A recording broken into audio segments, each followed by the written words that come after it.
बोलो श्री प्राणनाथ प्यारे की जय। बोलो श्री सतगुरु महाराज की जय। पन्ना धाम की जय। सर्व सुंदर साथ की जय। आप सभी सुंदर साथ जी के धाम हृदय में विराजमान शोभायमान प्राण प्रियतम धाम दुल्हा राज रसिक आपके नूरी कोमल चरणार बिंद में कोटान कोट प्रणाम जी। आइए सुंदर साथ जी, आज फिर करेंगे ई मंथन। कहनी और रहनी के बीच की खाई को कैसे भरा जा सकता है।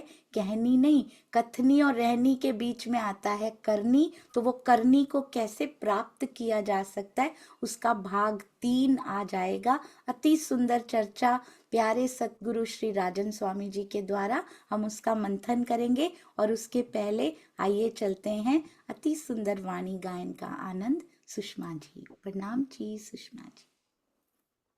प्रणाम जी दीदी, प्रणाम जी सभी सुंदर साथ जी के चरणों में प्रेम प्रणाम जी। आवाज ठीक है दीदी? हाँ जी, बहुत अच्छी आ रही।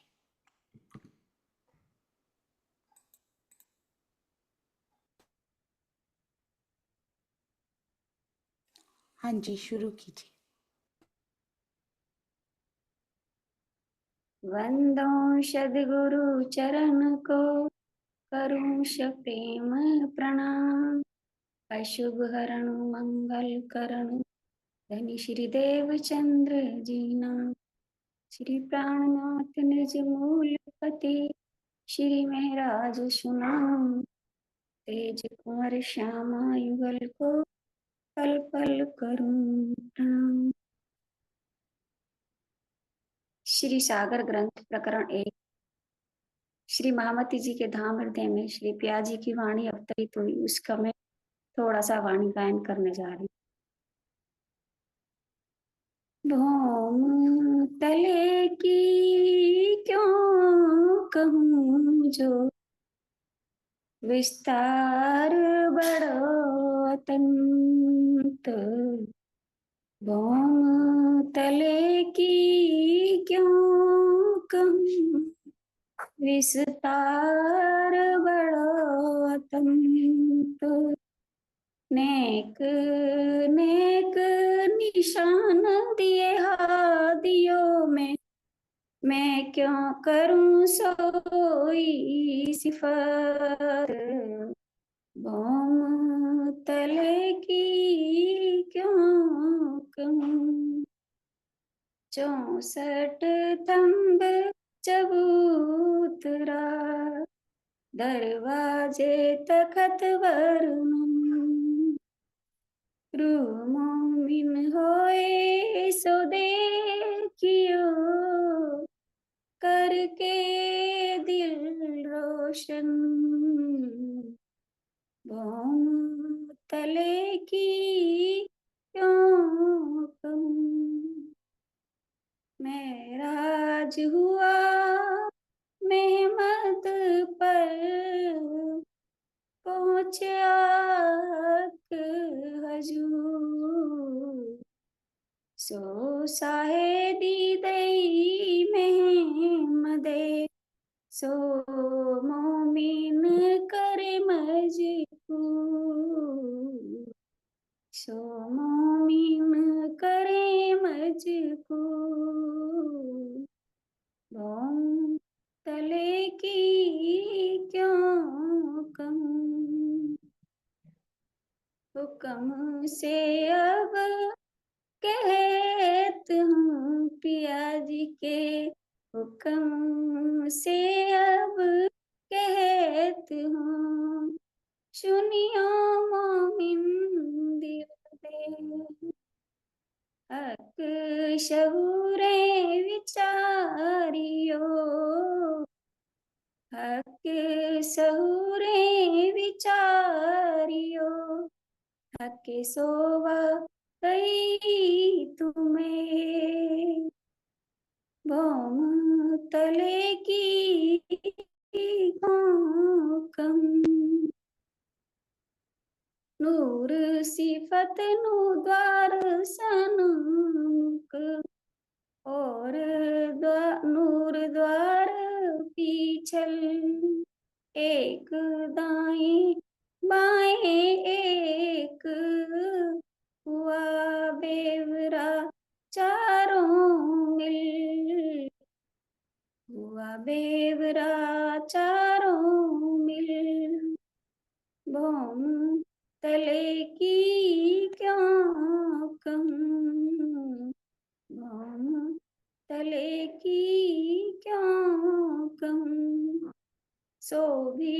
द्वार सन्मुख का नूर तंब पाँच के दोई तंब नीलवी दोई नौलते भौम लेत अति सोई भौम लेत अति सोई भौम तले की क्यों कम भौम तले की क्यों कम इन स्वामी द्वार पीछल तंब दो नीलवी के दो तंब जोइनो लगते नूर पाँच के तंबे नूर पाँच के तंबे भौम तले की क्यों कम भौम तले की क्यों कम नूर द्वार थंब दो माणिक तीन पासे दो पुखराज ए द्वार तरफ दाहिनी रहया नूरित विराज रहया नूरित विराज भौम तले की क्यों कम भौम तले की क्यों कम तरफ बाई द्वार पुखराजी दो माणिक थंब तिन पास चार थंब नूर सर भर ए अद्भुत नूर खूबी खास ए अद्भुत नूर खूबी खास भौम तले की क्यों कम विस्तार बड़ा तंत नेक नेक निशान दिए हादी मैं करूं सोई सिफत मैं करूं सोई सिफत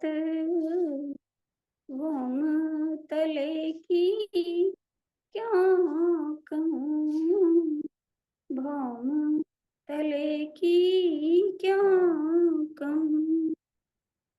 प्रणाम जी सुंदर साथ जी।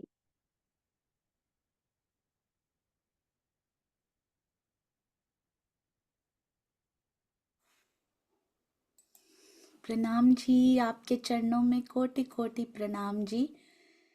अति अति अति सुंदर, सुबह सुबह इतना प्यारा, इतना मीठा वाणी गायन की सेवा करने के लिए आपके चरणों में कोटि कोटि प्रणाम जी।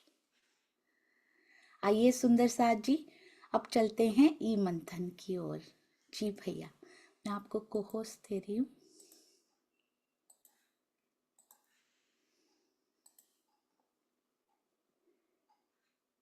हाँ जी, मैं शेयर करती हूँ। कथनी और रहनी के बीच की खाई को कैसे भरा जा सकता है, आगे चलते हैं।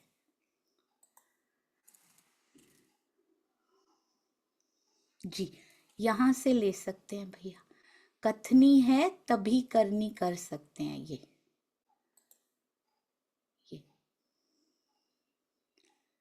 यहाँ से। प्रेम प्रणाम जी सुंदर साथ जी।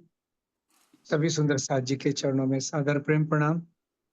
सुंदर साथ जी, जैसे कि हम सब ने मिलके जो पूज्य स्वामी जी की अति सारगर्भित चर्चा थी कथनी करनी रहनी पर, उस पे आज अगले भाग पर सब मिलके सौर करते हैं। स्वामी जी कह रहे हैं कथनी है तभी करनी कर सकते हैं। संसार के पास परम धाम का ज्ञान ही नहीं है तो संसार के लोग, कोई हनुमान जी का भक्त है, कोई शंकर जी का, कोई गणेश का, कोई किसी का, आपको परमधाम की वाणी मिली है, तो आप केवल राज्य की प्रेम लक्षणा भक्ति करते हैं, राज्य से प्रेम करते हैं। वाणी का ज्ञान आपको दर्शाता है कि राज्य के अतिरिक्त कोई हमारे हृदय में पहले नंबर पर नहीं होना चाहिए। हमारे प्रेम की पहली प्राथमिकता राज्य होनी चाहिए, ये कथनी कर रहे हैं। तो सुंदर साथ जी, यहाँ पर पूज्य स्वामी जी ने स्पष्ट कर दिया कि संसार के लोग तो ये तो स्वर्ग और वैकुंठ तक का साधन करते हैं, ये जितनी भक्ति है देवी देवताओं की, लेकिन जो एक सच्चिदानंद परमात्मा की भक्ति क्या है वो हमें वाणी ने बता दिया है। एक पूर्ण ब्रह्म पारब्रह्म परमात्मा की भक्ति हम किस प्रकार से करते हैं, प्रेम लक्षणा के। तो ये तो स्पष्ट हो गया। अब करनी से पहले का जो हिस्सा है कथनी, यानी वो सच्चिदानंद परमात्मा को, पार ब्रह्म को कैसे पाया जा सकता है, ये सारा ज्ञान जो हमें ब्रह्मवाणी से मिला, ये कथनी के अंदर अंतर्गत आया है। तो इसमें सुंदर साथ जी कोई और, सुंदर साथ जी कुछ भाव जोड़ना चाहते हो कि कथनी जो संसार के पास नहीं है, वो स्वर्ग वैकुंठ का साधन है। कथनी हमको राज्य ने कृपा करके प्रेम से मेहर से दे दी है, तो ये तो हमें मिल गया है। लेकिन क्या जो हमें राज्य ने दे दिया है कथनी के अंतर्गत जो स्वामी जी बता रहे हैं, क्या हमने वो पूरा आत्मसात कर लिया है? अब ये चिंतन की यहाँ आवश्यकता है। प्रणाम जी सुंदर साथ जी। दीदी आप जिनको कहें कोई भाव रख सकते हैं कथनी के विषय में तो रख सकते हैं। जी सुंदर साथ जी। अनीता दीदी मैं आपको अनम्यूट कर रही हूँ। और सुंदर साथ जी आप स्वयं सेवी बन के हैंड रेज भी जरूर कीजिएगा। प्रणाम जी अनीता दीदी। प्रणाम दीदी।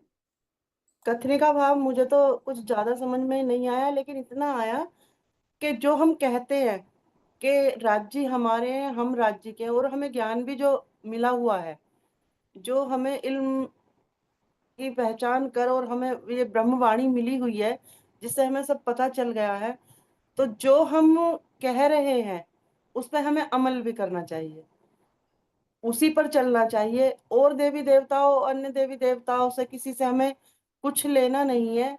हम राज्य के और राज्य हमारे, बस इतना ही सोच लें, इतने पे ही चल लें तो शायद आगे का रास्ता सुगम हो जाए।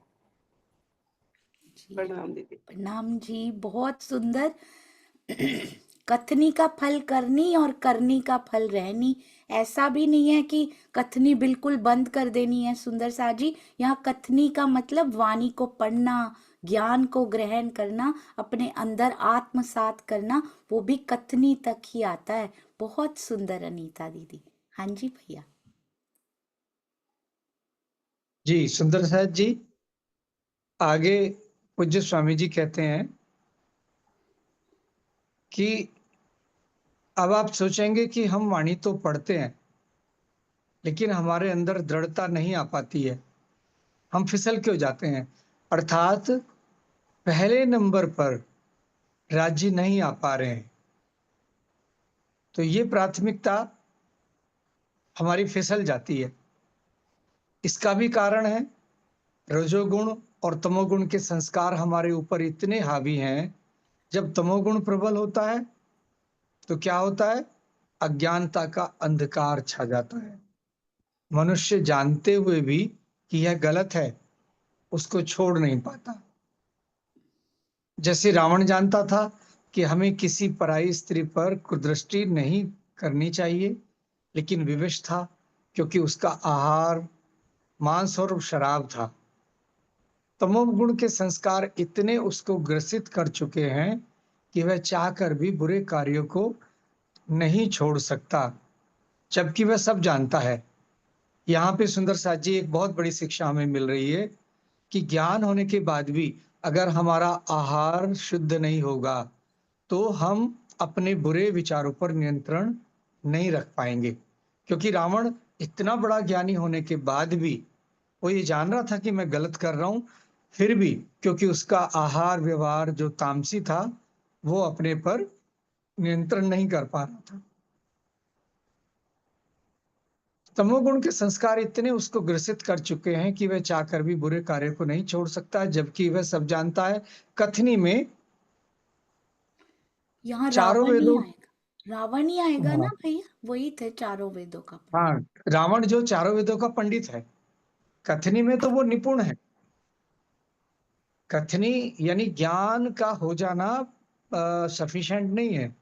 जैसे रावण कथनी में चारों वेदों का पंडित है, रजोगुणी व्यक्ति को देखिए जो कंस है, तमोगुणी है, और दुर्योधन रजोगुणी भी है और तमोगुणी भी है। रजोगुण तमोगुण से मिश्रित है। ऐसा लगता है सुंदर साथ जी कि तमोगुण और रजोगुण में ज्यादा दूरी नहीं है, लेकिन सतोगुण रजोगुण और तमोगुण से काफी उसका स्तर ऊंचा है। रजोगुण की अधिक मात्रा तमोगुण जैसा ही बना देती है। उसकी संगति है शकुनी से। अब कर्ण सात्विक होते हुए भी रजोगुणी तमोगुणी के संपर्क में है, तो वह भी रजोगुणी बन गया है, वह भी पाप में शामिल होता जा रहा है। एक चितवनी का ही ऐसा मार्ग है जिसके द्वारा हम साक्षात अक्षरातीत को अपने हृदय में बसाने का प्रयास करते हैं। सुंदर साथ जी, यहाँ पर जो स्वामी जी ने सतोगुण रजोगुण वाली बात बताई कि संगति का इतना गहरा असर पड़ता है कि कर्ण सतोगुणी होने के बाद भी रजोगुणी और तमोगुणी दुर्योधन की संगति में वो भी ऐसा बन गया। एक चितवनी का मार्ग है कि जिसके द्वारा हम साक्षात अक्षरातीत को अपने हृदय में बसाने का प्रयास करते हैं। और सुंदर साथ जी इस प्रक्रिया को समझ नहीं पाते। वह हंसी उड़ाता है सुंदर साथ कि यह भी संभव है। जो चितवनी करते हैं कुछ सुंदर साथ, वे सोच लेते हैं कि हम सबसे ऊपर हैं, हमें कोई सेवा नहीं करनी है, और वे झूठ बोला करते हैं। कोई कहता है कि मैं 4 घंटे करता हूं, कोई कहता है कि मैं 6 घंटे करता हूं। सुंदर साथ जी, जो सुंदर साथ जी चितवनी में बैठ पाते हैं काफी समय तक, तो उनके लिए स्वामी जी चेता रहे हैं कि चितवनी करने का कभी भी हृदय में मान नहीं आना चाहिए, और ये नहीं शेखी बघारनी चाहिए कि मैं इतने घंटे बैठता हूँ, इतने घंटे बैठता हूँ। ये तो अभ्यास की बात, अपने आत्म सुख लेने की बात है, ये प्रतिष्ठा पाने का माध्यम नहीं है। इसलिए स्वामी जी कह रहे हैं कि मैं कहता हूं कि आप 1 घंटा कीजिए, लेकिन पूर्ण समर्पण के साथ कीजिए, पूर्ण श्रद्धा के साथ कीजिए। मनुष्य की सबसे बड़ी शक्ति क्या है? सर्वस्व समर्पण। यदि आप अहंकार लेकर कुछ भी प्रयास करेंगे तो कभी भी सफल नहीं हो पाएगा। समाधि सिद्धि ईश्वर प्राणी धनात्। समाधि की प्राप्ति किससे होती है? परमात्मा पर सर्वस्व समर्पण से। जब तक समर्पण भावना नहीं, अहम मिटेगा नहीं, तब तक समाधि की प्राप्ति नहीं हो सकती। सुंदर साथ जी, यहाँ पर स्वामी जी ने जो ज्यादा बल दिया वो दिया कि समर्पण पर। जब तक पूर्ण समर्पण नहीं होगा तब तक चितवनी नहीं लगेगी। और समर्पण की भावना कब तक नहीं आएगी? जब तक हमारा अहम नहीं मिटेगा। और जब तक समर्पण नहीं होगा तब तक समाधि सिद्धि, ना आसन सिद्धि होगी, ना चितवनी में मन लगेगा। इसलिए आप राज्य से कातर हृदय से, कातर हृदय मायने व्याकुल द्रवित हृदय से प्रतिदिन एक बार कहा कीजिए कि मम प्राणेश मम हृदयम आगच्छा, अहम सत्यवादी धर्मात्मा भवेयम, अहम निर्विकार भवेयम, मैं निर्विकार हो जाऊं, राज्य से मेरे हृदय में वासना की गंध भी नहीं आनी चाहिए। ये सुंदर साथ जी बहुत बड़ी बात है कि चितवनी करने से पहले की क्या अवस्थाएं, वो स्वामी जी बता रहे हैं। चितवनी में बैठने से पहले हमारे हृदय में प्रियतम के प्रति वो तड़प होनी चाहिए जिनको स्वामी जी ने जिस शब्द से अलंकृत किया, वो कह रहे हैं कि पिया जी को कातर हृदय से एक तरह से पुकार उठनी चाहिए और व्याकुल द्रवित हृदय, तब चितवनी में आगे बढ़ा जा सकता है। और कातर हृदय से एक बार प्रकाश पुकारें बार बार कि मम प्राणेश मेरे हृदय में आ जाओ, मैं सत्यवादी धर्मात्मा बन जाऊं, सत्य बोलूं, मधुर बोलूं, निर्विकार हो जाऊं, तब वो आसन तैयार होगा जिसमें राज्य के चरण आएंगे और उसमें वासना की गंध भी नहीं आनी चाहिए। लेकिन सुंदर साथ जी, ये तो इतना कठिन है कि हम सब यहाँ माया में रहते हुए, वासना मतलब इच्छाएं, अपनी शरीर से संबंधी, परिवार से संबंधी, अपनी जीवन यापन से संबंधी, सबको कुछ ना कुछ इच्छाएं रहती हैं। ये माया जनित इच्छाएं हैं। तो वो जो वासनाओं की, वो कह रहे हैं गंध भी नहीं आनी चाहिए। तो ये दुर्लभ जो बात है, दुष्कर है, इसमें संयोजन बैठाना बड़ा दुष्कर है कि सांसारिक इच्छाओं का दायित्व भी निभाना है। तो वो जब दायित्व निभाना है तो इच्छाएं भी होंगी, लेकिन इच्छा होकर भी ना होना, वो युक्ति आनी चाहिए। वो युक्ति जो स्वामी जी बताते हैं कि चितवनी में वो तब आएगी कि जब शरीर भाव से ऊपर उठा जाएगा, तब सांसारिक इच्छाओं को छोड़कर, तब वो व्याकुलता जब हृदय में आएगी, तब वो अवस्था हमें प्राप्त हो सकती है। कह रहे हैं कि वासना की गंध भी नहीं आनी चाहिए। आप इतना अपने प्रेम में डुबो लो, आप इतने प्रेम में डुबो लो, यदि आप प्रतिदिन करते हैं, खुले हृदय से राज्य से प्रार्थना कीजिए, हृदय की पुकार पहुंचाइए उन तक कि मेरे हृदय में किसी तरह के विकार की कालिमा भी न रह जाए, तो आप 1 घंटे के चितवनी से भी वह लाभ प्राप्त कर सकते हैं जो 4 घंटे 6 घंटे चितवनी करने वाला नहीं प्राप्त कर पाएगा, यदि वो अहंकार करता है तो। इसलिए जिसने अपना सर्वस्व समर्पण कर दिया, उसके समर्पण की लाज स्वयं श्री राज्य रखते हैं। ये बहुत सुंदर बात है, ये बहुत ही मधुर बात है। पहली बात, अहंकार लेश मात्र भी नहीं होना चाहिए।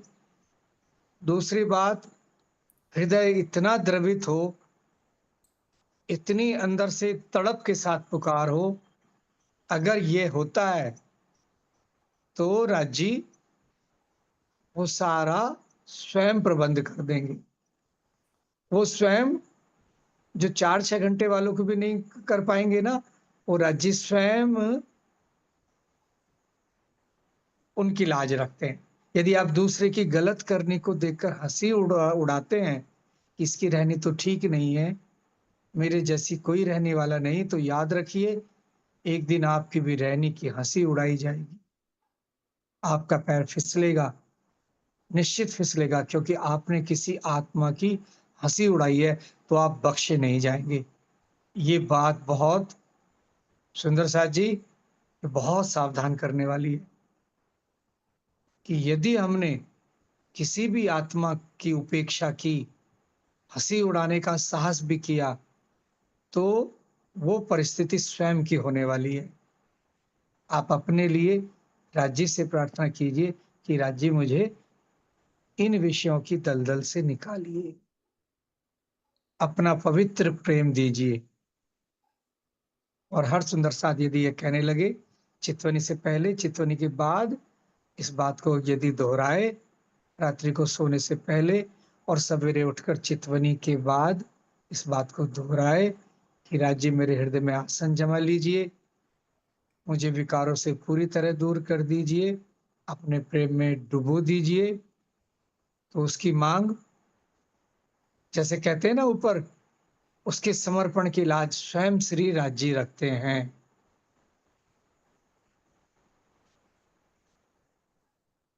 अपने प्रेम में डुबो दीजिए, उसकी मांग अवश्य राज्य पूर्ण करते हैं। तो ये निष्कर्ष निकला अभी तक की स्वामी जी की ये सार गर्भित प्रेममय चर्चा से कि करने वाले तो राज्य ही है। यदि हमें चितवनी में बैठने डुबोने की क्षमता देंगे तो वो उनकी मेहर से ही मिलने वाली है। हाँ जी भैया, यहाँ से पढ़ने में इजी होगा या डिफिकल्ट है? नहीं, इजी है दीदी। हाँ जी। ये लास्ट तक मैं पढ़ चुका हूँ कि हाँ जी। अपने प्रेम को डुबो दीजिए और उसकी मांग अवश्य पूरी होगी, क्योंकि हृदय की शुद्ध प्रार्थना है, शुद्ध मांग है। और तभी यह करनी से रहने के रूप में रूपांतरण होता है। यदि आप प्रतिदिन राज्य से कहेंगे कि राज्य मेरे हृदय में आकर के वास कीजिए, तो राज्य क्यों नहीं वास करेंगे। लेकिन अहम का प्रत्याग, अहम का संग न कीजिए। तो जो पवित्र हृदय से करनी का मार्ग अपनाएगा, उसकी रहनी स्वतः ही सुधर जाएगी। लेकिन जो करनी ही ना करेगा, रजोगुण तमोगुण के झूले में झूलता रहेगा, उसकी रहनी कभी नहीं सुधरनी है। स्वामी जी कह रहे हैं कि रहनी की तो बात बाद में, पहले करनी संपूर्ण, यानी ये ज्ञान संपूर्ण जब हृदय में आएगा, तब प्रेममयी चितवनी लगेगी, तब करनी का मार्ग प्रशस्त होगा और करनी का प्रतिफल तब रहनी आएगी। जो अपनी रहनी का अहंकार रखेगा, उसकी रहनी कभी नहीं सुधरनी है। इसलिए हमें रहनी में आने के लिए पहले खिलवत की जो वाणी दी गई है, पहला ग्रंथ परमधाम की किताब का प्रारंभ के 4 प्रकरणों में मैं खुद ही छोड़ने का प्रसंग है। मैं खुद ही काढ़े का इलाज, मैं कुछ नहीं केवल तू है। ऐसा क्यों कहा जाता है? क्योंकि प्रेम में अहंकार नहीं होना चाहिए। सरेआम समर्पित कर दीजिए राज्य के लिए, इसी को कहते हैं मैं बिन मैं मरे नहीं, मैं सो मारना मैं। यानी आगे वाणी क्या कहती है? खुदाई इल्म सो मारिए। स्वामी जी कह रहे हैं वाणी में जो आया है, ये जो मैं है ना संसार की, ये मैं के बिन मैं मरेगी नहीं। ये वाली मैं राज्य के वाली मैं के बिना नहीं मरेगी। जब अहमेव जाग्या धाम का, जब मैं खत्म हो जाएगी, तू ही तू आ जाएगा, तो जब राज्य की मैं आएगी, मैं आपकी अंगना, आप मेरे प्रियतम, उस मैं से ये मैं मर सकती है। तो मैं खुद ही से काढ़े का इलाज जो खिलवत वाणी में है, उसका मंथन करने के लिए पूज्य स्वामी जी कह रहे हैं और कहते हैं खुदाई इल्म सो मारियो। खुदाई इल्म है प्रेम का आ जाना, समर्पण का आ जाना, तब यहाँ की मैं मरती है। तो उस खुदाई इल्म को जब हम पढ़ते हैं, सुनाते हैं, तो कहते हैं कि अरे यह तो केवल कथनी वाले हैं। खुदाई इल्म से मारने का तात्पर्य क्या है? इस मृत्यु लोक से लेकर परमधाम तक का ज्ञान दिया गया है इस तारतम वाणी में। और यह तारतम वाणी नख से चिक तक की राज्य के श्रृंगार की पहचान दे रहे हैं इस तारतम वाणी के द्वारा। और कह रही है ये तारतम वाणी कि आप स्वयं को इस संसार से अलग कीजिए, जो मूल स्वरूप है अपनो जाको कहिए परात्म। परात्म के श्रृंगार में सजिए और परात्म के श्रृंगार से आवन कीजिए राज्य का, कि राज्य मेरे हृदय में आइए। परात्म का श्रृंगार कब सजेगा? 2 तरह से सजेगा सुंदर साथ जी। एक तो सांकल्पिक रूप से कि आप जब चितवनी में बैठते हैं, तो शरीर को भुला दीजिए, संसार को भुला दीजिए, इस तरह से स्थिर होकर बैठिए कि आपको हिलना डुलना ना पड़े। और प्रारंभ में भाव लीजिए कि मैं परम धाम की ब्रह्मात्मा हूं, मेरा स्वरूप भी वैसा ही है जैसे श्यामा जी का स्वरूप है। अब जब चितवनी करते करते जब आपको अपनी परात्म की झलक मिलेगी तो क्या होगा? यह स्वरूप स्थिति, आप अपने स्वरूप में स्थित होंगे। तो सुंदर साथ जी, यहाँ पे स्वामी जी कह रहे हैं कि पहले परात्म का ध्यान करना है। जब हिलना डुलना ना पड़े, प्रारंभ में भाव लीजिए कि मैं परम धाम की ब्रह्मात्मा हूं, मेरा स्वरूप भी वैसा ही है जैसे श्यामा जी का है। अब जब चितवनी करते करते हमें परात्म की झलक मिलेगी तो क्या होगा? यह स्वरूप स्थिति, आप अपने स्वरूप में स्थित होंगे। तो यहाँ पर ये बड़ी गौर करने की बात है कि परात्म का भाव लेकर फिर आगे चितवनी में बढ़ना है। अंतस्करण आत्म के जब ए रहियो समाए, तब आत्म परात्म के रहे न कछु अंतराय। जब ए रहियो समाए, क्या? जब हमारे आत्म के हृदय में जब ए रहियो समाए, परतम का भाव लेकर जो राज्य का स्वरूप श्रृंगार है, तब आत्म और परात्म के रहु न कछु अंतराय। क्यों? क्योंकि परात्म के हृदय में तो राज्य पहले से विद्यमान है ही है, और परात्म का नजर ये आत्म है। तो पहले आत्म के हृदय में बैठाना है वो स्वरूप, फिर आत्म और परात्म के हृदय में कुछ भी अंतर नहीं रहेगा। सागर प्रकरण 11। जैसे जैसे आपके हृदय में राज्य के जिस अंग की शोभा बसेगी, जो देखे हक नैन को तो खुले रूह के नैन।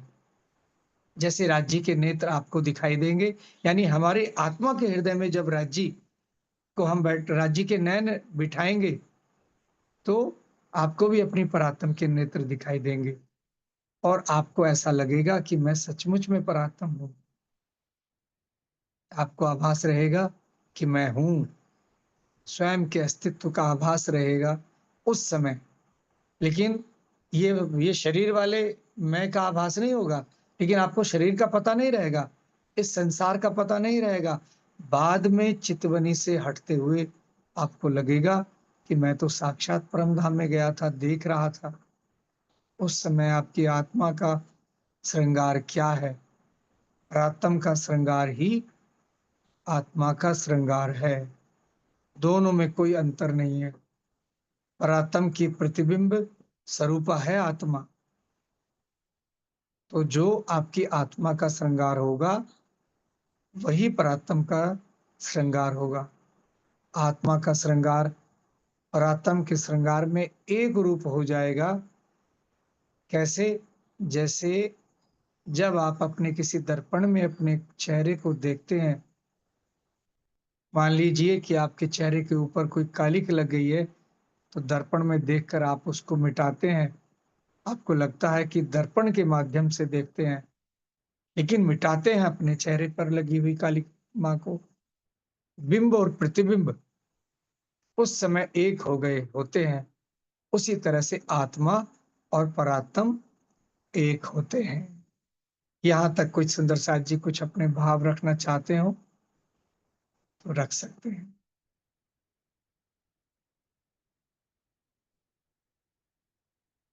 जी सुंदर साथ जी, अभी तक का सार रूप में थोड़ा बताएंगे? हाँ जी, प्रवीण भाई जी, प्रणाम जी। प्रणाम जी दीदी, प्रणाम जी। दुष्यंत भैया बहुत ही सुंदर तरीके से बता रहे हैं। स्वामी जी की जो चर्चा है, इसमें मैं जो समझा हूँ, इसमें से ये मेरे भाव है, इसमें मैं गलत भी हो सकता हूँ। क्योंकि कथनी, करनी और रहनी, तो कथनी और रहनी के बीच में करनी के लिए क्या करना है, उसका पूरा एक एक शब्द के ऊपर जोर से बताया हुआ है। जैसे कि सतोगुण, तमोगुण और रजोगुण, ये तीन गुण जब तक अपने में है उसको कंट्रोल नहीं करेंगे। तो पहले तो अपने को तमोगुण से क्या है कि अंधकार, अज्ञानता का अंधकार है। तो अज्ञानता को, अंधकार को निकालने के लिए क्या करना पड़ेगा? अभी कथनी तो अपने कर रहे हैं कि वाणी पूरी पढ़ रहे हैं। 3 साल से, मैं तो 2 साल से भी वाणी पूरी पढ़ रहा हूँ, अभी तक सुन रहा हूँ। त्रिधा लीला हो गई तो कथनी तो हो गई। अभी कथनी से करनी में आने के लिए स्वामी जी ने सब बताया। तो पहले तो 3 गुण, सतोगुण, तमोगुण, रजोगुण तो अज्ञानता का अंधकार निकालने का है। दूसरा अपने पास कॉन्टेक्ट, स्वामी जी ने बताया कि शकुनी है, दुर्योधन है, तो शकुनी और वो कर्ण है, तो उसके कांटेक्ट में आने से वो भी तमोगुणी हो गया शकुनी के पास आने से। तो अपने को भी यहाँ संसार में जहाँ यहाँ रहते हैं तो वहां जो भी लोग ऐसे हो तो उससे दूर रहना पड़ेगा, नहीं तो उसकी सोबत लग जाएगी तो अपने फिर जो किया है वो भी वापस चला जाएगा। तो आहार में, आहार के बाद संगति में, संगति भी कैसी होनी चाहिए, जैसे अपने सुबह में बैठते हैं ऐसे सुंदर साथ वाणी, ब्रह्म वाणी जो सुनते हैं उसके टच में ज्यादा रहेंगे, सदगुरु के टच में ज्यादा रहेंगे, तो ये सतोगुण, तमोगुण, रजोगुण में क्लियर होगा। तो फिर अपने करनी में आ सकते हैं, और करनी में आने के लिए फिर मैं पुनः समर्पण करना पड़ेगा, प्रेम लाना पड़ेगा, श्रद्धा लानी पड़ेगी, और अहंकार निकालना पड़ेगा। जब तक अहंकार, क्योंकि ये सब आएंगे कब, ये सब अवगुण दबेंगे जब चितवणी करेंगे तब, मगर चितवणी में भी बैठेंगे तो अपने को चितवणी नहीं लगेगी जब तक ये अहंकार नहीं जाएगा, मैं खुद ही नहीं जाएगी। और वासनाओं की गंध, वो भी बहुत सुंदर बताया कि जब तक अपनी इच्छाएं रहेंगी, यहाँ माया की इच्छाएं जितनी प्रबल होती रहेगी उसको दबाना पड़ेगा, ये नहीं दबेगी और उसको बस उछलती रहेगी तब तक चितवणी भी नहीं होगी। तो स्वामी जी ने एक एक चीज को करनी में लाने के लिए क्या, वो करने के लिए क्या क्या उसमें करना चाहिए तब जाके करनी आएगी, तो बहुत ही सुंदर बताया है। तो बस वही समझते हुए भी नहीं करेंगे तो फिर माया में ही लगे है, उसका मेन कारण वही है। तो बस दीदी मेरा वो भाव था। प्रणाम जी। बहुत सुंदर भैया, अति अति सुंदर। इसका मतलब सत्संग क्या हुआ फिर? सत्संग जैसे हम कहते हैं, अभी अभी भैया ने हमें पढ़ के उसमें से एक्सप्लेन भी किया, करण जो थे वो रजोगुणी थे, पर वो तमोगुणी के क्योंकि दुर्योधन के संग में, संगति में रहते थे तो इसलिए उन पे प्रभाव पड़ा और वो वैसे वैसे उनका साथ दिया उन्होंने। तो सत्संग का अर्थ क्या हुआ सुंदर साथ जी? सतोगुणी के संग में रहेंगे तो उसको सत्संग बोला जाएगा।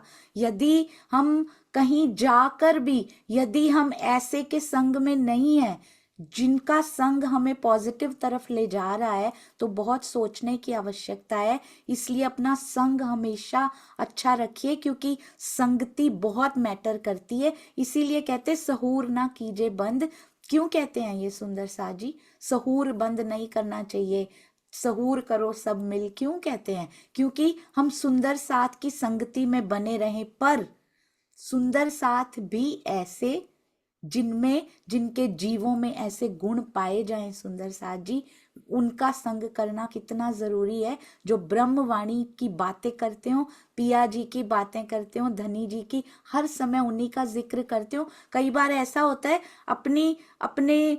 मेरा भाई मेरी मम्मी से पूछता है बच्चे कैसे हैं इसके, तो कभी कभी उनकी आपस में जब बात होती है कि बच्चे ठीक है ना मम्मी, कहते मैंने पूछा ही नहीं, मेरे कितने दिन हो गए, बात होती है रोज बात होती, पर मैंने पूछा ही नहीं बच्चे कैसे हैं। क्योंकि हमारी कोई बात ही नहीं होती और यही बात होती रहती है कि बीतक में क्या हुआ, सिंधी में क्या हुआ, चर्चनी का ये ठीक है, यहाँ पे खराब तो नहीं हो गया। याद ही नहीं रहता पूछने का कि ये कैसे हैं या वो कैसे हैं, क्योंकि पता होता है कुछ ना कुछ हुआ तो वैसे ही बता देंगे। तो ऐसे रिलेशंस अपने घर वालों से भी रखिए सुंदर साथ जी, जहाँ लौकिक पूछने की जरूरत ना पड़े, अंदर से स्वयं ही बता देंगे वो अगर कुछ ऐसा हुआ। तो बहुत आनंद आता है जब लौकिक रिश्ते अलौकिक रिश्तों में तब्दील होने लगते हैं ना, बहुत अच्छा लगता है। हाँ जी, और सुंदर साथ जी कुछ बोलना चाहते हैं? सुनीता दीदी प्रणाम जी, बहुत सुंदर। प्रणाम जी प्रवीण दीदी। भाई,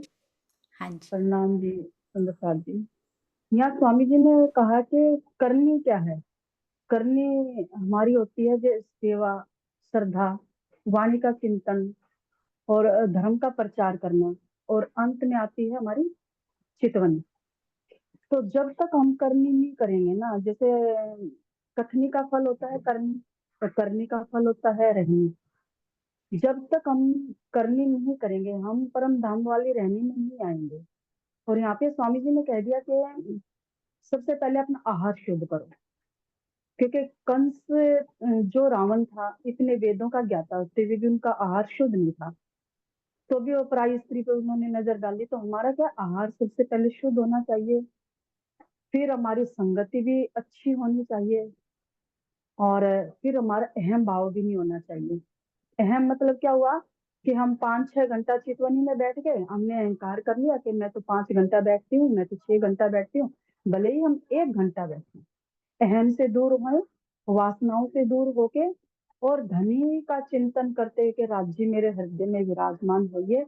और हमें कातर, स्वामी जी ने कितना बढ़िया कातर कातर शब्द जो यूज किया कि हमें अपने, मतलब कातर का मतलब समझ में आ रहा है लेकिन बोलने में नहीं आ रहा है।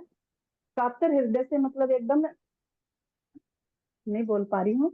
तो हमें उस हिसाब से अगर हम 1 घंटा भी चितवनी में बैठेंगे, अहम भाव से दूर होके अगर हम बैठते हैं, और हमारी परम धाम की रहनी, हम परम धाम में कैसे रहते थे, हम प्रेम से रहते थे, श्रद्धा से रहते थे, और निर्विकार थे, समर्पण भाव था, एकत्व था। जब तक हम उसको यहाँ पे नहीं रहने में लाएंगे, तभी हम करने में नहीं लाएंगे, तब तक हम रहने में नहीं आ सकते। तो यही हमारी रहनी है। तो हम कह देते हैं कि रहनी रहनी, स्वामी जी ने कहा कि रहनी रहनी कह देते हैं, लेकिन रहनी है क्या, ये तो बात समझानी पड़ेगी ना, रहनी किसको कहते हैं। तो हमें संसार में रहते हुए परम धाम के रहने में उतरना है, और तभी हम रहने में संसार में आ सकते हैं। तो ये इतना सुंदर स्वामी जी ने सारा कुछ अपनी चर्चा में समझा दिया खोल के। तो आज यही ग्रहण किया कि सबसे पहले हमें आहार शुद्ध करना है, संगत शुद्ध करनी है, और अहम भाव दूर करना, जो मैं पना मैं खुद ही दूर करनी है।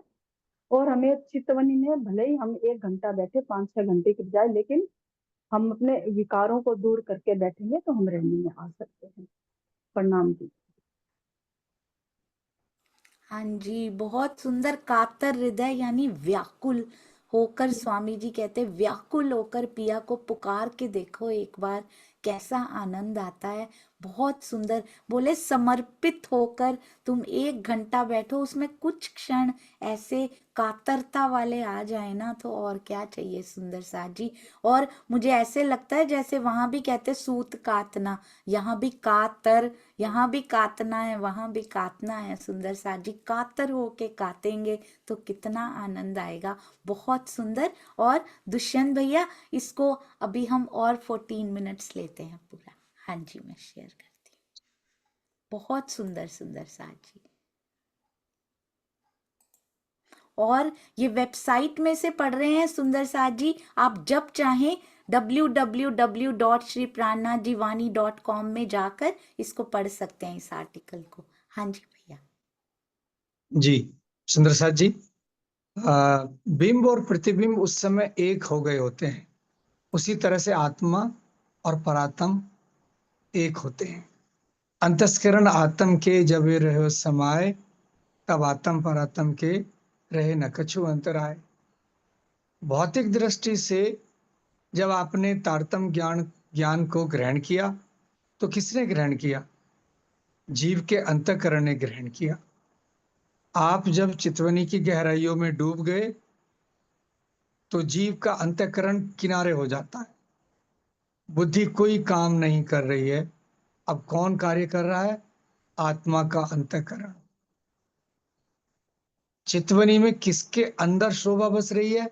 आत्मा के अंतःकरण की। पहले जीव के अंतःकरण ने सोचा कि मैं परात्म का श्रृंगार सज लूं, भाव बन गया। ये अवस्था पहले जीव को करनी पड़ेगी। जीव के अंतःकरण ने सोचा कि मैं परात्म का श्रृंगार सज लूं, भाव बन गया। अब परात्म के श्रृंगार का भाव लेकर जीव चितवनी करने लगता है, जीव भी अपने को सुहागिन मानने लगता है। फिर जीव का अंतःकरण निष्क्रिय हो जाता है, जीव भाव भी निष्क्रिय हो जाता है। आत्मा परात्म का श्रृंगार लेकर परात्म के भाव में डूब जाती है, और परात्म के ही भाव में राज्य के नक्शे सिख तक के श्रृंगार को देखती है। और वह श्रृंगार किस में अनुभूत होता है? वो आत्मा के अंतःकरण में। इसी को कहते हैं अंतस्करण आत्म के जब ये रहे समाये, तब आत्म पर आत्म के रहे न कछु अंतराय। प्रारंभ तो जीव को करना पड़ेगा, जीव को ही भाव लेना पड़ेगा। और वो जो है ना, वो कातर हृदय, वो विवलता, वो उत्कंठा, वो द्रवित हो जाना, वो सब जीव को करना पड़ेगा। विरह और या उनके प्रति वो व्याकुलता लेनी पड़ेगी। उसके बाद जब जीव भाव अलग होगा, तब आत्म के अंतस्करण में वो स्थिति पैदा होगी। आत्मा के अंतकरण में नख से सिक तक श्री राज्य की शोभा बस जाए, ऐसे जीव के अंतकरण को अलग समझिए। आत्मा का अंतकरण परात्म के अंतकरण का प्रतिबिंब है। परात्म का अंतकरण वाहिदत में है।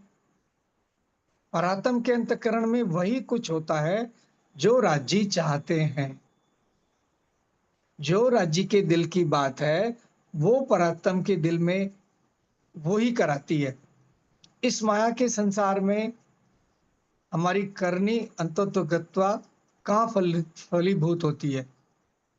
आत्मिक रहनी में। आत्मिक रहनी क्या है?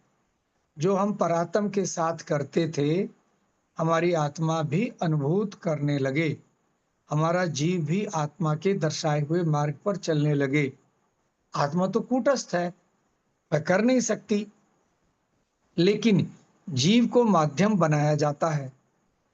तो जीव का तन, जीव का अंतःकरण और स्वयं जीव सुहागिन बन करके जब राज्य को रिझाने लगते हैं, और यह प्रक्रिया केवल चितवनी के माध्यम से ही हो सकती है, तो सुंदर साथ जी जो चितवनी की हंसी उड़ाते रहते हैं और कहते हैं कि चितवनी क्या है, यदि वह तारतम वाणी को गंभीरता से समझे, योग दर्शन को समझे, उपनिषदों की वाणी को समझे, ऋषि मुनियों की जो ध्यान की प्रक्रिया है उसको समझे, तो पता चलेगा कथनी को करनी में कैसे बदला जाता है, और करने की सफलता ही रहने में रूपांतरित होती है।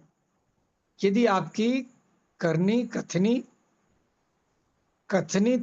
तज करनी करे तो विष अमृत होए।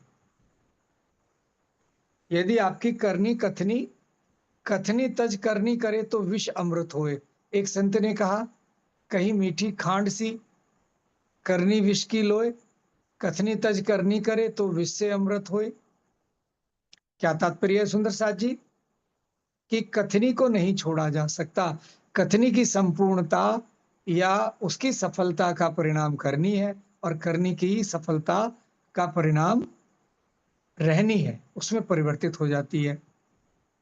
तो क्या तो ज्ञान केवल कहने का विषय न बने। ज्ञान अमृत है, लेकिन अमृतमय लाभ कब देगा? जब उसको आचरण में उतारा जाएगा।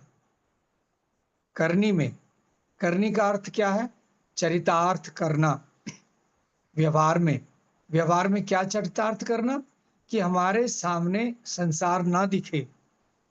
चितवनी में यही तो होता है।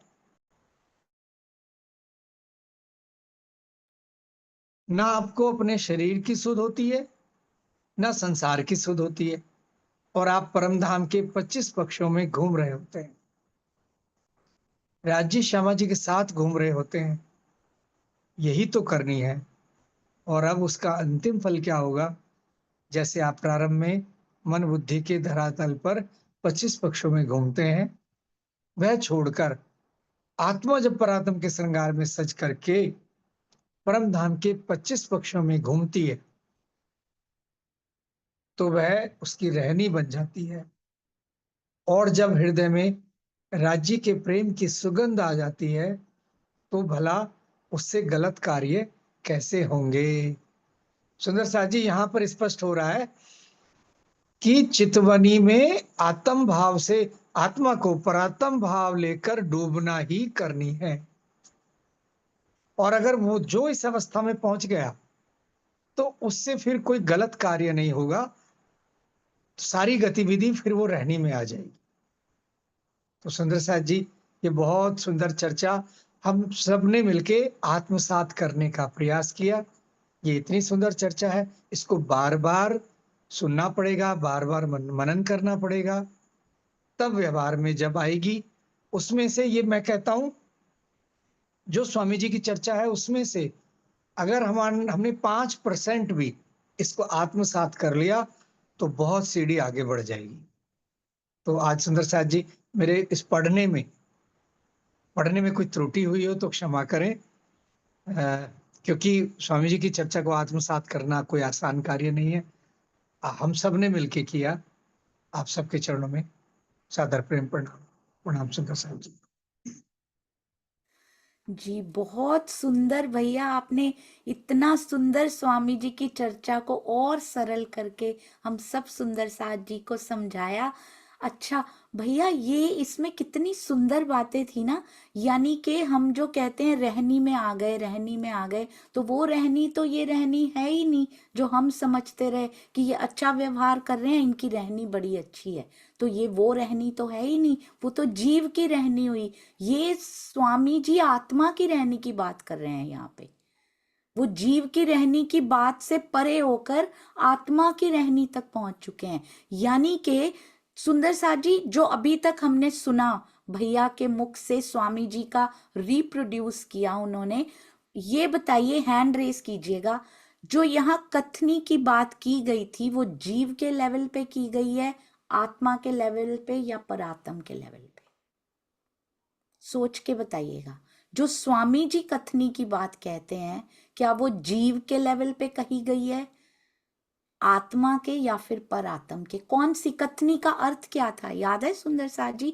5 मिनट के लिए दोहराएंगे तो अंदर बैठ जाएगी और अंदर चली जाएगी। हाँ जी मुकेश भैया, प्रणाम जी। प्रणाम जी सुंदर साथ जी। ये कथनी तो जीव के लेवल की ही कही गई है। हाँ जी, बिल्कुल सही, अति अति सुंदर। कथनी क्या, किसको कहा गया है मुकेश भैया?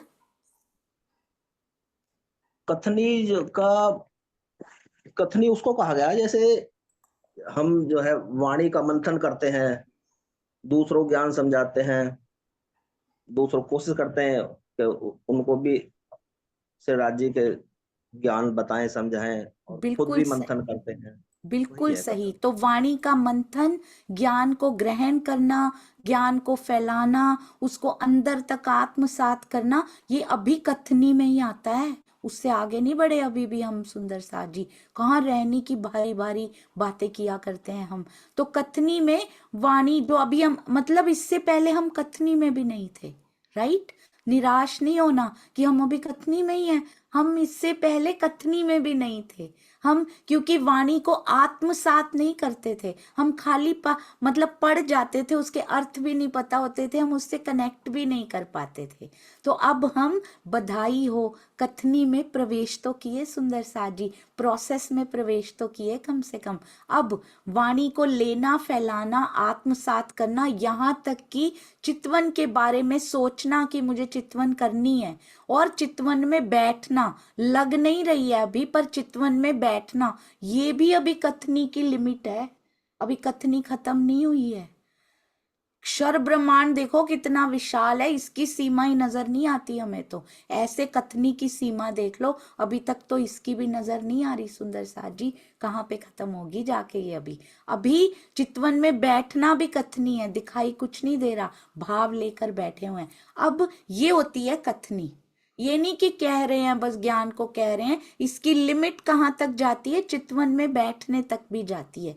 अब आती है करनी, जो कि गैप है बीच में, ब्रिज है जो इन दोनों के बीच में, कि इस खाई को कैसे पाट घाट बनाया जाए इस करनी को, कि जैसे अक्षर ब्रह्म पार हो जाते हैं ना, पाट घाट से वो जाते हैं, पुल से जाते हैं उससे, और राज्य के दर्शन कराते हैं जाके। तो ये करनी एक पुल है दोनों के बीच में, जो राज्य से मिला सकती है हमें, रहनी तक जाने का पुल। अब करनी के अंतर्गत क्या क्या आता है, पहले प्रवीण भाई जी से भी सुनेंगे जो वो बताना चाह रहे थे पहले प्रश्न का उत्तर। प्रणाम जी भाई। दीदी मेरे बात वो है कि पहले प्रश्न का वो है कि जीव को ही कथनी करनी पड़ेगी। बिल्कुल जीव जितनी कथनी अच्छी करेगा, ज्ञान ग्रहण करेगा, जितना चर्चा वाणी करेगा, सत्संग में जाएगा, सेवा पूजा करेगा, जितना मेहनत जीव करेगा और जीव के अंतस्करण में वो आ जाएगा कथनी का लेवल, तो फिर वो आत्म आत्म के ऊपर वो अंतस्करण की जो जीव का जो भाव है वो आत्म की ओर बढ़ेगा, आत्म के अंतस्करण में जाएगा, वो करने करके जाएगा, मगर वो बिल्कुल जब तक सही। वो हाँ जी भाई।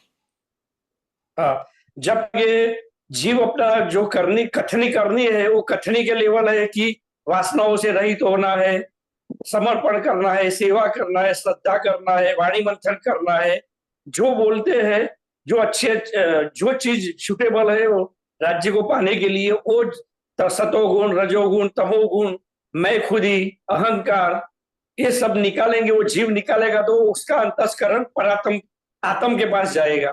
और जब आत्म आत्म मतलब करनी आ गई, फिर तो करनी के लेवल पे आत्म से फिर स्टार्ट होती है परात्म, और परात्म से फिर वाहिदत में जाने के लिए।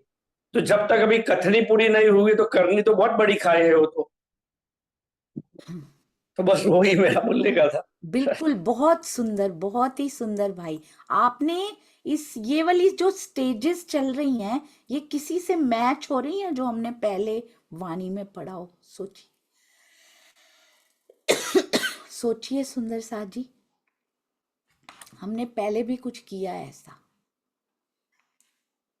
और ये एग्जैक्टली मैच होता है। तो करनी किस लेवल पे होती है? सॉरी, सुंदर साथ जी बताएंगे वो जीव के लेवल पे होती है, आत्म या परात्म? करनी होती क्या है, किसके लेवल पे होती है? जी सुनीता दीदी। प्रणाम जी दीदी। करनी भी जीव के लेवल पे ही होती है, क्योंकि मेरे हिसाब से मैं जितना समझी हूँ, क्योंकि करनी में होता है कि हमें सेवा करनी है और दूसरों के प्रति श्रद्धा भी रखनी है और वाणी का जो चिंतन भी करना है और धर्म का प्रचार प्रसार भी हम करते हैं। तो और फिर करनी में आया कि चितवनी तक भी बैठते हैं। अभी आपने बताया कि चितवनी लगे ना लगे, लेकिन हमें बैठना है तो वो भी हमें करनी में ही आता है। तो वो भी कौन करता है? जीव का लेबल ही शायद करता है, मैं गलत भी हो सकती हूँ। तो करनी भी जीव के लेवल तक ही आते, जब हम पूर्ण समर्पित होकर रहने में आते हैं। और रहने में आने के बाद भी जब हमारी आत्मा परात्म का श्रृंगार करके परात्म का में जाके और श्यामा जी के जैसा श्रृंगार करके जब हमारी परात्म को देखना चालू करती है, प्रतिबिंब को देखती है, बिंब और प्रतिबिंब जब एक हो जाता है, जैसे आईने का स्वामी जी ने उदाहरण दिया, एक आईने के अंदर हम अगर अपना चेहरा देखते हैं तो वो बिंब और प्रतिबिंब दोनों एक हो जाते हैं, तो वो हमारी रहनी जो होती है वो शायद आत्मा का लेवल होता है। और करनी तो जीव के लेवल तक ही होती है। हाँ जी, ये प्रणाम जी। रहनी तो समझ में आ गई, पर करनी क्या होती है एग्जैक्टली? करनी की स्टेज में क्या कवर होता है, ये हमें क्लियर नहीं हुआ अभी तक। वो ब्रिज जो हम बनाना चाह रहे हैं ना, वो अभी भी हमें क्लियर नहीं हुआ सुंदर साथ जी, है ना? कथनी तो वहां तक आ गई, करनी की लिमिट कहाँ तक है? कहाँ? रहनी हमें पता है, कथनी हमें पता है, करनी क्या होती है? जो ब्रिज है, जो नहीं हमसे किया नहीं जा रहा, वो क्या चीज होती है? ये सुंदर साथ जी और क्लियर करेंगे इसको। बहुत सुंदर सुनीता दीदी। दीपिका जी प्रणाम जी। प्रणाम। प्रणाम सोनिया दीदी। प्रणाम सब सुंदर साथ को। दीदी, आज की चर्चा इतनी सुंदर थी। मुझे तो हर चर्चा में ऐसा लगता है कि राज्य आके सब मेरी वीकनेस बताने लग जाते हैं। दीपिका तू देख कहाँ स्टैंड कर रही है। उसके लिए तो पहले पहले बहुत बहुत थैंक यू आप सबको। और दीदी आज की चर्चा इतनी इतनी इतनी गहरी है कि अगर आज की चर्चा को किसी सुंदर साथ ने अपना चित दिल मन सब दे के सुना, उसको A to Z सब कुछ समझ में आ जाएगा कि हमारी कथनी क्या है, करनी क्या है और रहनी क्या है। दीदी रहनी कथनी तो राजी ने हमें सारी मेहर करके दे ही दी है। वाणी, चर्चा, बीतक, इतने सुंदर साथ। और अब रहनी जो है वो हमारी, जब हमारा जीव कथनी करके सारी चीजें ग्रहण करता है, उसके बाद हमारी आत्मा भी उसमें कंट्रीब्यूट करके रहनी में आती है। और फिर सॉरी करनी में आती है। और रहनी क्या होती है? जब हम सारे संसार को, सिर्फ हमारा शरीर हमारे सारा संसार में होता है, लेकिन जो हमारा मन होता है ना, और हमारा सब कुछ सिर्फ राज्य में होता है। हम हर चीज छोड़ के चाहे कोई भी काम कर रहे हो, सिर्फ राज्य के प्रेम में, परम धाम के सारे पक्षों में, उनके चरणों में, उनके सुंदर रूप में अपना जब मन चित्त सब कुछ दे देते हैं, वो रहनी में आता है। हमें कोई फर्क नहीं पड़ता हमारे नियर बाय क्या चीज हो रही है, क्या नहीं हो रही है। मेरे हिसाब से दीदी ये होता है, बाकी कोई गलती होगी तो माफ करिएगा। हाँ जी, बहुत बहुत बहुत सुंदर सुंदर साथ जी। कथनी में चितवन में बैठना शुरू कर दिया, लगी नहीं है अभी। करनी में चितवन लग जाती है, ये करनी है अभी, ये रहनी नहीं है। अभी भी रहनी में नहीं आए। सोचो हमने रहनी को कितना छोटा बना रखा था। अरे वाह, इनकी तो रहनी बड़ी सुंदर है। कितना हल्के कर रखे हैं हमने इन शब्दों को, कितना हल्का कर रखा है सुंदर सा जी। करनी में चितवन लग जाती है, रहनी बाद में आती है। कहते अब उसका फल क्या मिलता है चितवन लग जाने का, उसके फल को रहनी बोलते हैं सुंदर साथ जी। हाँ जी, मुकेश भैया से भी सुनते हैं। ये बहुत सुंदर चर्चा है, इसकी एक एक शब्द को जो दुष्यंत भैया ने आज समझाया है ना, बहुत सुंदर सुंदर साथ जी। प्रणाम जी मुकेश भैया। प्रणाम जी सुंदर साथ जी। ये जो मेरे विचार से जो करनी है, ये ब्रिज का काम करती है जीव और आत्म के बीच में। बहुत सुंदर, बहुत ही सुंदर।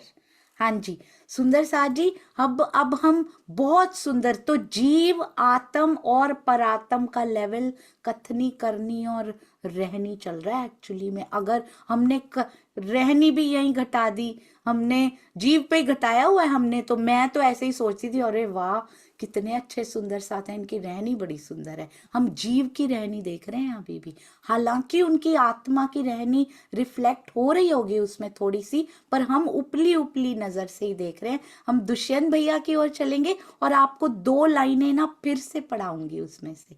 हाँ जी दुष्यंत भैया, प्रणाम जी। जी प्रणाम दीदी। दीदी मैं ये कहना चाह रहा था कि जो कथनी है, यानी जो ब्रह्म ज्ञान मिला है, उसका चिंतन मनन, उसका सहूर, ये सारा जो कथनी में आ रहा है, तो इससे इसमें आने की भी शर्तें हैं बहुत, कि जैसे आहार शुद्धि, सत्व शुद्धि। यदि हमारा आहार ही शुद्ध नहीं होगा तो वाणी मंथन क्या करेंगे? यानी जो धर्म के लक्षण है, जो व्यवहार में आने वाली चीजें हैं, वो सुधरेंगी, तब हमारी कथनी की अवस्था भी, उसको सही अवस्था नहीं कह सकते अगर हमारा ये आहार शुद्ध नहीं हुआ तो। फिर आता है कथनी के बाद में, ये तो हमने सबने जान लिया कि कथनी वाणी का चिंतन मनन अध्ययन, वो कथनी है। लेकिन जो करनी है, उसे एक छोटा सा दृष्टांत की, जैसे कि 2 व्यक्ति हैं, कि एक व्यक्ति तो अंधा है, एक व्यक्ति लंगड़ा है। बाग में चले जाते हैं और मीठे फल लगे हैं तो खाने हैं, तो कैसे करें? वो अंधा तो चढ़ नहीं सकता, तो अंधे व्यक्ति तो पेड़ के नीचे खड़ा हो गया, और जो लंगड़ा था उसने उसे अपने कंधों पर बैठा लिया, और कंधों पे बैठा के उसका जब हाथ पहुंच गया फल तक, तो फल पेड़ से तोड़े किसने? लंगड़े व्यक्ति ने, और अंधे के कंधे पे बैठा है वो, तो उस फल का स्वाद दोनों ने ग्रहण किया। तो ये जो अंधा है वो तो जीव है। जीव करनी करेगा, जीव क्या करेगा? जीव विरह करेगा। विरह जो है, परमात्मा के प्रति व्याकुलता लाना जीव का कार्य है। उसके हृदय में जब विरह आएगा, प्रेम जगेगा, वो चितवनी में बैठेगा, परात्म का भाव लेगा। शरीर को जब अलग, शरीर का अंतस्करण जब अलग होगा जीव का, तब आत्मा का अंतस्करण की लीला प्रारंभ होगी।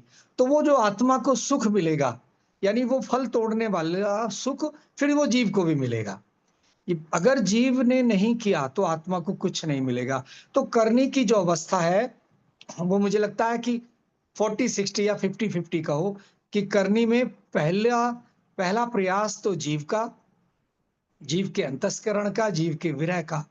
उसके बाद आत्मा को जो सुख मिलेगा वो फिर वो सुख जीव का विषय नहीं है, लेकिन उसे भी मिलेगा, फिर वो दोनों को मिलेगा। तो करनी का विषय जीव और आत्मा दोनों का आधा आधा है। ऐसा मैंने इतना ही समझ पाया स्वामी जी की जो चर्चा में से। लेकिन वो करनी तब संपूर्ण मानी जाएगी जब वो आत्मा के लेवल पे आ जाएगी। जब आत्मा, पहले तो हम बुद्धि से 25 पक्ष में रमण करते हैं, वो करनी में संपूर्ण नहीं है बात। लेकिन जब आत्मा के लेवल पे 25 पक्षों में राज्य के साथ विचरण हो, तब करनी संपूर्ण मानी जाएगी और उसका सुख जीव को भी प्राप्त होगा। और जब ऐसी अवस्था आ गई तो फिर उस जीव से कोई गलत कार्य हो ही नहीं सकता, फिर वो रहनी में स्वतः ही आ जाएगा। ऐसा कुछ ग्रहण कर पाया। प्रणाम जी। जी, बहुत सुंदर सुंदर साथ जी।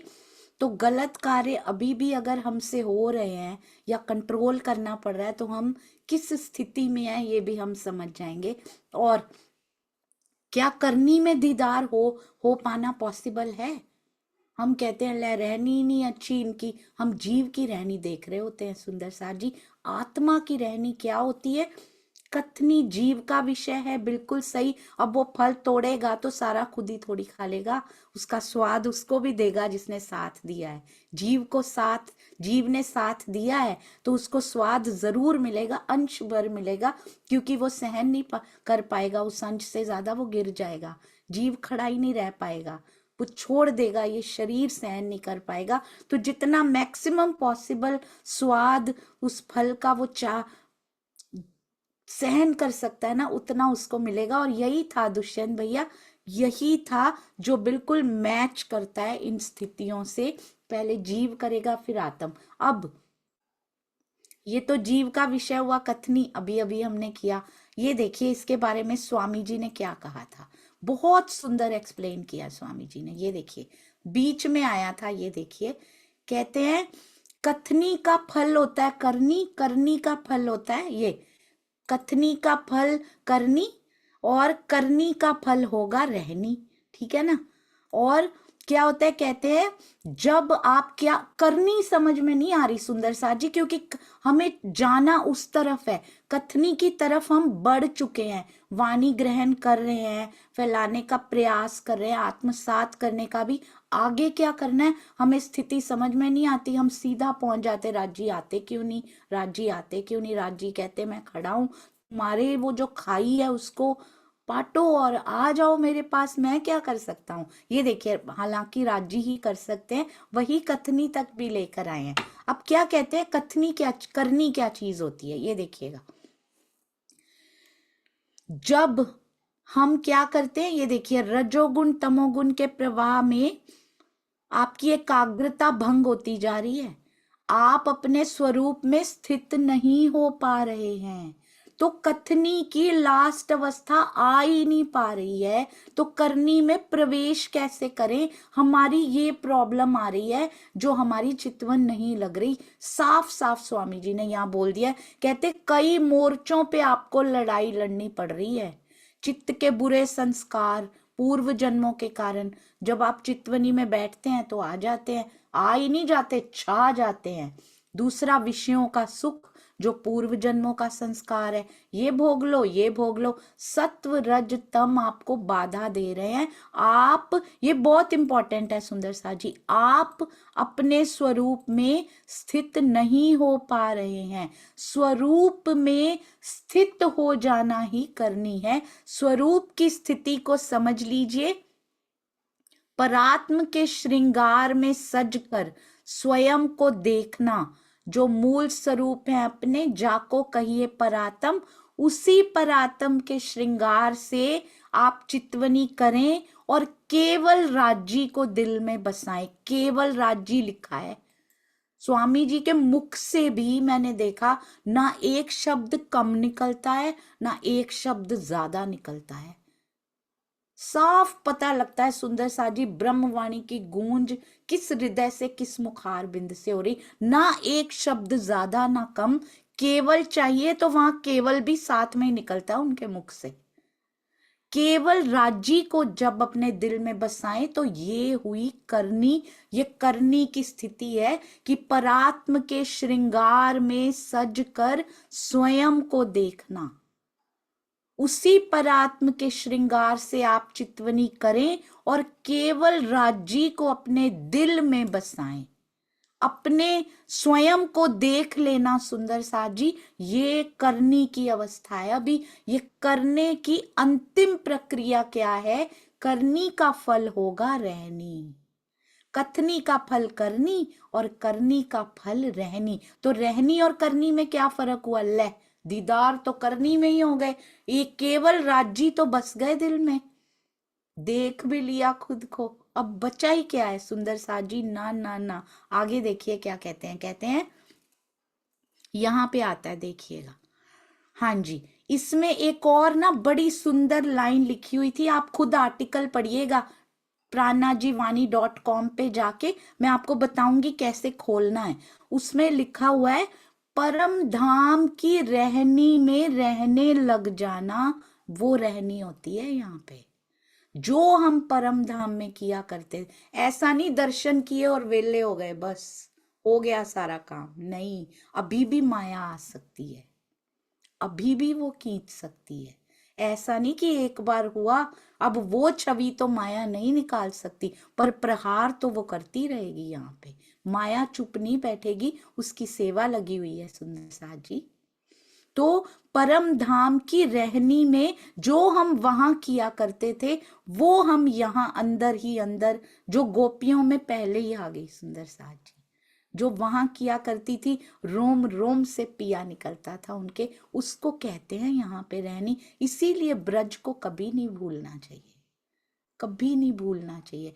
तो हमने क्या आज पढ़ा? कथनी की अवस्था जीव की होती है, हम उसी को रहनी समझकर आज तक भुलेखे में बैठे रहे सुंदर साथ जी, क्योंकि हमारी आगे की हमें दिखाई नहीं दे रहा था।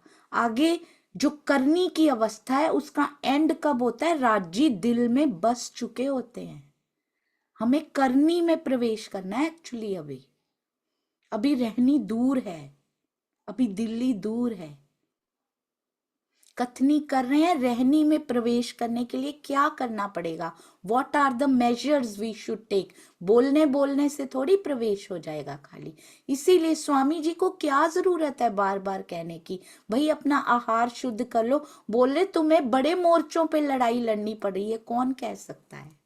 ये राज्य कह रहे हैं कि जो जीव तुम्हें प्राप्त हो गए हैं ना, तुम्हें बड़े मोर्चों पे लड़ाई लड़नी पड़ रही है, मैं जानता हूं इस बात को, पर वो लड़ाई तुम्हारे लिए आसान कर रहा हूं, तुम्हें ब्रह्मोस दे रहा हूं, ब्रह्मोस। अब तुम ना लो तो मैं क्या करूं बताओ? राज्य ने कितने अस्त्र शस्त्र हमारे लिए बना दिए, कहते ब्रह्मोस दे दिए, ड्रोन दे दिए, सब तुमको दे दिए, अब तुम करो ही ना कुछ तो मैं क्या करूं बताओ? और वो भी माया को हथियारों से लैस किया है, तो तुम्हें भी तो किया है ना। हम ब्रह्मवाणी की शीतलता अपने अंदर लें और उस शीतलता को, और हमारे ब्रह्मोस भी शीतल सुंदर साथ जी, सुख शीतल करूं संसार वाले हैं वो। तो इसलिए करनी की ओर प्रवेश करना है, किसी सुंदर साथ का दिल मत दुखा दीजिएगा गलती से भी, नहीं तो हमारी कथनी से भी हम पीछे चले जाएंगे। आप समझ रहे हैं ना, जो वाणी पढ़ी है, जो ज्ञान भी ले रहे हैं, किसी से आगे होने की होड़ में, किसी को खींचने की, किसी को कटु शब्द कहने की, आप इस स्थान से जुड़े, आप इस व्यक्ति से जुड़े, आप इससे जुड़े, आप इससे जुड़े, डजंट मैटर सुंदर साथ जी, डजंट मैटर। मैटर क्या करता है? मैटर मेरी स्थिति करती है इस समय कि मैं कहाँ पहुंची हूं और मुझे मेरा लक्ष्य क्या है, मुझे पहुंचना कहाँ है। और अगली लक्ष्य तो वो है, पर जाना कैसे है? मेरी अगली अवस्था कौन सी? मील पत्थर, अगला मील पत्थर कौन सा है? अगला माइलस्टोन कौन सा है मेरा? कथनी में प्रवेश कर लिया, वेरी गुड सुंदर साथ जी, बहुत सुंदर। ये भी आसान नहीं है, इतने जन्मों तक वो भी नहीं कर पाए थे, कम से कम पढ़ रहे हैं इतने प्यार से, बहुत सुंदर। पर अगले मील पत्थर को देखिए, करनी को देखिए अब। नहीं तो इतने आसान शब्दों में स्वामी जी ने समझाया है ना, बहुत बहुत बहुत सुंदर। आप सबके चरणों में कोटान कोट प्रणाम जी। बोलो श्री प्राणनाथ प्यारे की जय। बोलो श्री सतगुरु महाराज की जय।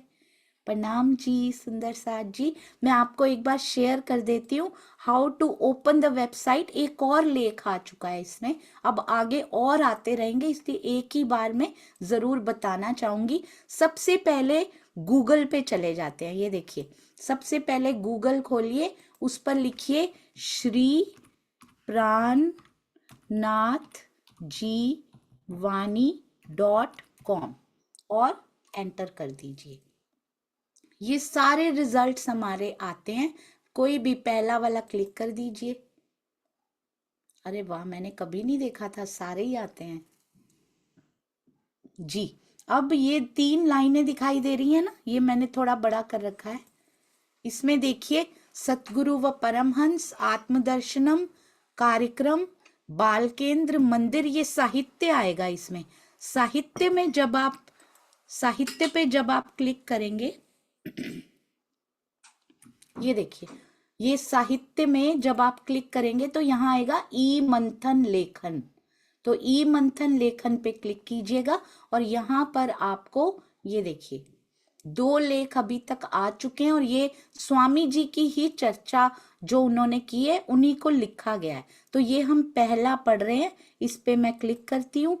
ये देखिए, तो ये आपको पूरा लेख यहाँ पे मिल जाएगा, आप कभी भी पढ़ सकते हैं, कॉपी कर सकते हैं।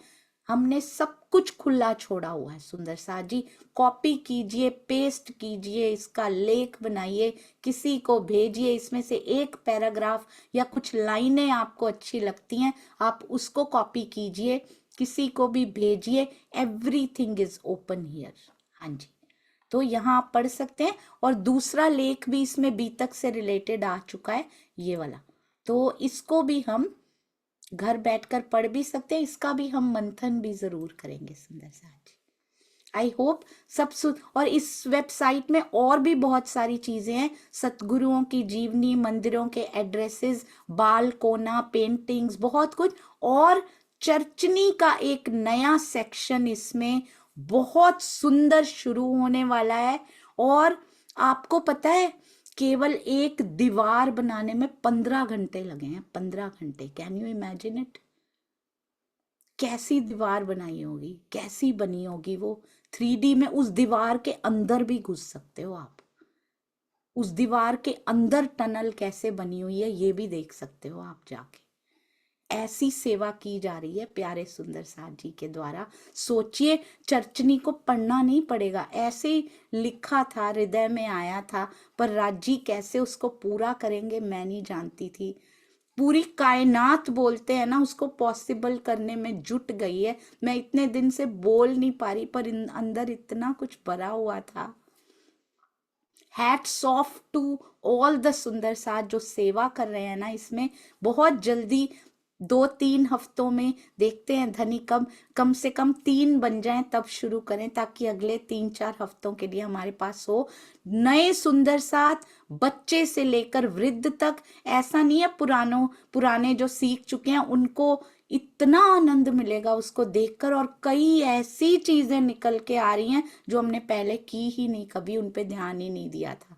क्योंकि जब बनाया जाता है तो और बातें क्लियर हो जाती हैं जो पहले कभी देखी नहीं थी। और नए सुंदर साथ के लिए इट्स अ ट्रीट, उनको कुछ नहीं पढ़ना पड़ेगा सुंदर साथ जी। वो देख देख के वहां खड़े होके, कल मैंने खुद देखा झरोखे में बैठ के, कैसा लगता है भैया आप सही बताइएगा। सच सच जब आप वेबसाइट में पढ़ रहे थे ना, तो मुझे वो जो फूल गिरते हैं ना वेबसाइट में, मुझे ऐसा लगता है जैसे वो कोमलता भी दिखाते हैं, क्योंकि फूल की पंखुड़ी बड़ी कोमल होती है, वो सुगंधी भी देती है, वो चेतनता। मैंने पहली बार जब देखे थे ना ये फूल गिरते हुए, मैंने उनको बोला था भाई ऐसे लगता है जैसे वेबसाइट चेतन हो गई है, हिलता है उसमें कुछ ना, जड़ सी नहीं लगती है वो मुझे अब। तो उस पर आज जब आप पढ़ रहे थे ना, मैंने बस चेतनता पे तब ध्यान दिया था।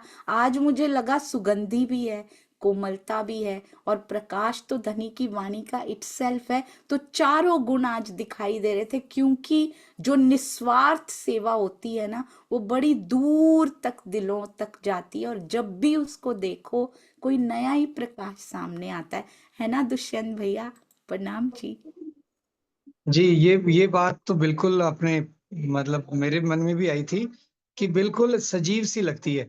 वो पेटल्स गिरते हैं, पत्तियां फूल की, तो लगता है कुछ स्थिर नहीं है, चलायमान है तो चेतन है। ये अनुभव मैंने भी किया, और धीरे धीरे विस्तार हो रहा है हमारी वेबसाइट को भी। लेकिन वो जो सुंदर साथ जी सेवा कर रहे हैं, उन तक हम सब सुंदर साथ जी का सादर प्रणाम पहुंचाइए दीदी। आपने अभी तक नाम नहीं बताया, लेकिन वो पुराने वाले सुंदर साथ जी नहीं है क्या सेवा वाले? आपने शायद ऐसे कहा था, नमन भाई जी, वो भी उसमें कुछ इन्वॉल्व होंगे, या अभी नहीं है, आगे हो जाएंगे? मुझे लगता है कि शायद अंगना बिटिया हो। तो अब जो भी सुंदर साथ जी हैं, उन तक हम सारा सब सुंदर साथ का प्यार, सबका प्रणाम। क्योंकि लग रहा है 3D में जब हम देखेंगे, तो मतलब शोभा मन में बैठानी है, मुख्य उद्देश्य तो वही है। गिनती बैठा के तो एक कैलकुलेशन है, वो बुद्धि का काम है। शोभा दिल का काम है। तो जब दिल में शोभा बैठेगी चर्चनी की, परम धाम की, तो बहुत बहुत सुंदर लगेगा। बहुत उत्सुकता है सभी को, अधीरता से हम सब इंतजार कर रहे हैं दीदी। प्रणाम जी। प्रणाम जी। मैंने आज तक 1.5 कटा हुआ पेड़ नहीं देखा था परम धाम में। पहली बार जब काटा गया उसको और देखा गया उसमें कटेड़ा कैसे लगता है, वाह राजी। 5-5 घंटे हम लोग बैठे रहते हैं, मतलब 5 आवर्स पता ही नहीं लगते कि कहाँ चले गए। कभी इस पेड़ की पत्ती में यहाँ से ठीक है, यहाँ आम लटक रहा है कि नहीं लटक रहा, इधर आम दिखाई दे रहा है कि नहीं। बहुत सुंदर है। शायद उसको देखने में तो वो बोलते हैं दीदी इसको देखने में तो, बनाने में उसको 25 घंटे लगे हो, देखने में तो दीदी 5 ही मिनट लगेंगे इसको। सुंदर साथ को 1 मिनट में समझ आ जाएगी, ये तो कुछ भी नहीं पढ़ना पड़ेगा। तो यही स्वामी जी की इच्छा थी जब उन्होंने बोला था ना, ये उनके उनके चरणों के प्रताप से, और जब से महाराज जी का स्टार्ट हुआ है ना, I can feel that blessing सुंदर साथ जी। ये महाराज जी, सतगुरु महाराज के, स्वामी जी के, सरकार श्री जी और सारे परमहंस, आप सबके सतगुरु, हम सबके सतगुरुओं के चरणों का प्रताप हर स्थान, तीनों पुरी, सब सब मंदिरों में जहां जहां मेरे पिया की सेवा पधराई है, हर घर में, हर हृदय मंदिर में, ये उनके चरणों का प्रताप है। नहीं तो ये पॉसिबल नहीं था। ऐसा कहा गया कि ये क्यों शुरू कर लिया, कर भी पाओगे कि नहीं कर पाओगे। बट जो धनी सोच लेते हैं ना, वो अपने आप, ऐसा दुविधा थी थोड़ी सी, पर अब बिल्कुल खत्म हो चुकी है। ये होगा, और सुंदर साथ जुड़ते जा रहे हैं धीरे धीरे करके। हम भी करेंगे, हम भी थोड़ा जितना आ पाया उतना करेंगे। धनी की बड़ी मेहर। बोलो श्री प्राणनाथ प्यारे की जय। प्रणाम जी सुंदर साथ जी, प्रणाम जी।